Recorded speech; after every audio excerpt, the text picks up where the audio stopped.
Hey folks, it's Tom, your frugal prepper. So I'm out here in the garage today, just kind of cleaning up after I got done working on a school bus. Long story, I might talk about it, but it's rotors and brakes and a caliper and rusty brake lines and days of brake fluid in my hair. Anyway. Hard Knocks Forge is doing a tool giveaway. It's a pretty sweet set of OEM tools, sockets, like standard, or I think it's like metric, but it's deep and shallow. It's got some extensions. It's got like a nice little kit. I could really use it because my sockets are mixed and matched crap that I've collected over the years, and I'm throw those things in the straggler bin and have a nice set of matching. It'd be nice to, like, just got done grinding that baby down some more from where I've been hammering on it, and it has some like sharp edges that would cut you. Little craftsman. I'm hard on my tools. I use them to fix things. But he wants us to talk about a tool that has a lot of sentimental value to it. And while we're talking about being hard on tools and tough on them, a lot of the tools I'm most attached to are the tools I have used and abused the most, and they have taken it, and they still work great, especially if the tool is affordable. But in this case, this is a tool I have used and abused since I was a kid. It was my dad's. It was lost in the backyard many times, and I got yelled at to go find it. I lost my dad's tools all the time as a kid, dragging them out in the backyard to work on something. I got many lectures about losing tools. But this is a Thorson ratchet.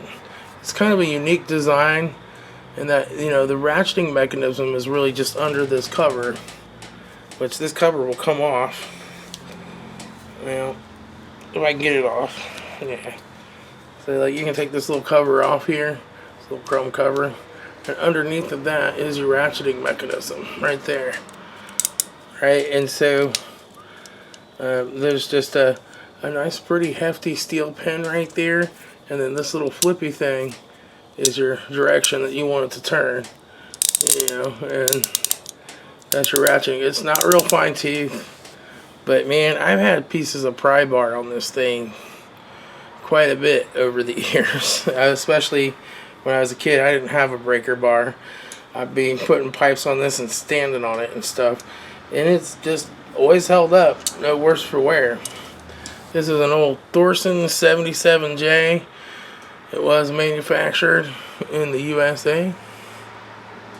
But it's a real nice tool. I still use it quite often. I have finer tooth ratchets now that are a little better, but this still, for a ratchet that's not real fine tooth, it doesn't take a lot of force to get it to click, so it's nice. I also have one of my dad's old Craftsman sockets that I still use. This is a 1/2 inch 3/8 drive Craftsman, old school Craftsman. Look how thin that wall is on that thing. Like when they made real tools. But yeah, I've used this old socket quite a bit, and it's always held up. And I have my dad's old Makita scroll saw. My dad went and he quit his job.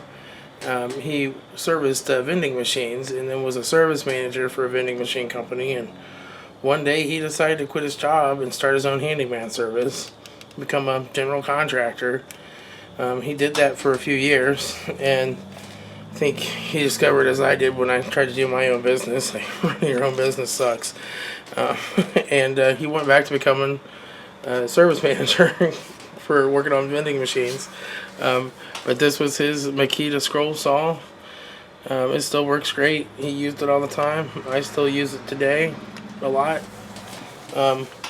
So he wanted us to talk about, do we think that tools have a spirit to them? Well, I don't think tools have a spirit. I think they're inanimate objects. But I think you can see like the scars that a tool has, and you can remember, I can remember my dad using this tool. I remember helping him With my first ever real car job when I was a kid, I think I was probably in about 6th grade. We put a head gasket on a 1981 Ford Fairmont with a straight six. And I remember using this tool with them to help them do that job. I also remember getting yelled at many times for losing this tool. So, yeah, it's got memories for me. It's sentimental to me. But I think the best way you can honor someone who you inherit a tool from is to use it until it's used up, right? Use it like you would any other tool. And if it breaks, then you can still keep it for sentimental reasons. Keep it around, but use it, right?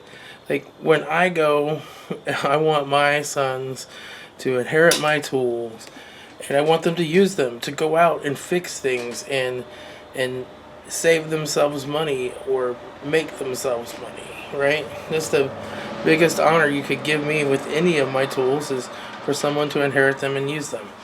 I spent a lot of time getting them, collecting them, and trying to take care of them. Some of them are cheap ones, and some of them are nice. But yeah, I want them to be used. I still have a couple things that would have belonged to my grandfather. So, I'll use those up. That's the best way to honor his memory, I think. So, no, I don't think tools actually have a spirit to them, but they definitely have character, right? And they definitely have memories. And sometimes you see an old tool that you don't know where it came from, but you just know, somebody used the crap out of that tool. And he's like, if tools could talk, it would be interesting to hear some of the stories they could tell. Like my oldest tool is a old Snap-on midget set. It's like a 9/32 drive ratchet, and I have like 3 sockets for it, and it's from the 1920s. It's like, man, if that tool could talk. I bet it's been in a lot of different places and toolboxes and stuff over the years. So anyway, that's all I got. I'll talk to y'all later. I'll try to close this down, get some sleep. Woke up at 1:45 in the morning, had to drive into work. So I haven't had much sleep, and I'm pretty tired.